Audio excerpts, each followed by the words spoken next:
ঘন জঙ্গলে লুকিয়ে আছে হাজার কোটি ডলারের গুপ্তধন। তাতে নজর পড়েছে যুক্তরাষ্ট্র আর চীনের। মোম্বাসার কাছে মৃমা পাহাড় এখন বিশ্বজুড়ে আলোচনায়, কারণ এখানকার মাটির নিচে লুকিয়ে আছে বিরল খনিজের বিপুল ভাণ্ডার। ভবিষ্যতের প্রযুক্তি ও সবুজ জ্বালানিতে বিপ্লব আনতে পারে এই খনিজ। তবে এই সম্পদ নিয়ে দুশ্চিন্তাও কম নয়, বিশেষত স্থানীয় জনগোষ্ঠীর মধ্যে।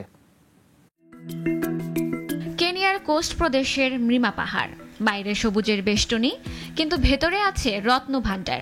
এই পাহাড়ের নিচে লুকিয়ে আছে বিরল খনিজ, নায়োবিয়াম সহ আরো অনেক সম্পদ, যা স্মার্টফোন, বৈদ্যুতিক যানবাহন এবং নবায়নযোগ্য জ্বালানিতে ব্যবহার হয়।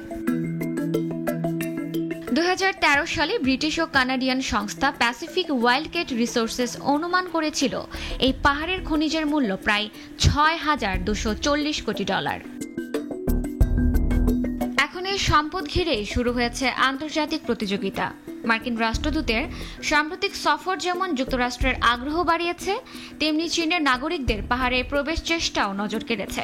অস্ট্রেলিয়ার ডুরে অ্যারেক্স ও ইলুকা রিসোর্সেস ইতিমধ্যেই খনিজ অনুসন্ধানের পরিকল্পনা ঘোষণা করেছে। কিন্তু এই প্রতিযোগিতার ভেতরেই আছে এক গভীর উদ্বেগ। পাহাড় ঘিরে বসবাসরত ডিগো জনগোষ্ঠী ভয় পাচ্ছে, খনি প্রকল্পের কারণে হয়তো তাদের বন, খাদ্য ও সংস্কৃতি হারিয়ে যাবে।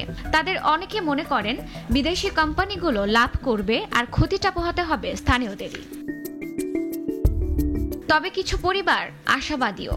তাদের বিশ্বাস এই সম্পদ হয়তো আনতে পারে দারিদ্র্য মুক্তি। কেনিয়ার খনি খাত কিন্তু নানা চ্যালেঞ্জে জর্জরিত। দুর্নীতি, লাইসেন্স জটিলতা আর স্বচ্ছতার ঘাটতি বহু পুরনো সমস্যা। সরকার বলছে সংস্কার ও কর প্রণোদনার মাধ্যমে 2030 সালের মধ্যে খনি খাতের অবদান জিডিপিতে 10% উন্নীত করতে চায় তারা। কিন্তু বিশেষজ্ঞদের মতে শক্তিশালী আইন, পরিবেশ রক্ষা ও স্থানীয় অধিকার নিশ্চিত না করলে এই সম্ভাবনা টেকসই হবে না। সাদিকা তাসনিন, নাগরিক।